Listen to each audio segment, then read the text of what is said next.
Sa ating sports balita, nag-courtesy call si dating NBA superstar Yao Ming kay Vice Presidente Jejomar Binay sa pagbisita nito sa Coconut Palace. Balita mo kami, Noel Perfecto.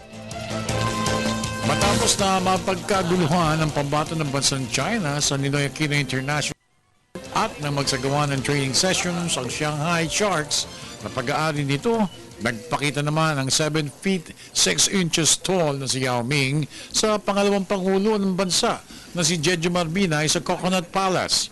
Sinamahan din si Yao Ming ng Chinese Ambassador to the Philippines na si Ma Keqing at ang buong Shanghai Sharks basketball team. Laking tuwa naman ni Vice President Binay sa nakita nitong kalakihan mula sa bansang China. Ngunit hindi naman niya inatrasan ito sa pagdribble ng bola. At para matiyak na hindi siya namamalikmata lamang, tinapatan pa niya si Yao Ming para makasiguro lamang.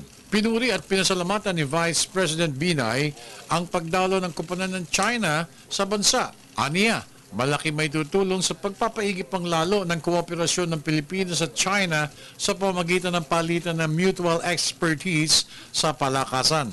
Nagpasalamat rin si Yao Ming pagtanggap ng Pilipinas sa Chinese basketball team.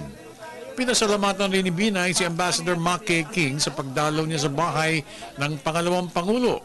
There is a possibility that in the future, just like there are American imported basketball players, hopefully in the future, there will also be a Chinese imported basketball player. This year is still the year of friendly exchanges between our two countries. I hope this is one showcase of the exchanges between the two peoples. Kasama rin sa pag-courtesy call ng mga opisyalis ng Philippine Sports Commission na pinangunahan naman ni Richie Garcia. Para sa Telebisyon ng Bayan, ako naman si Noel Perfecto.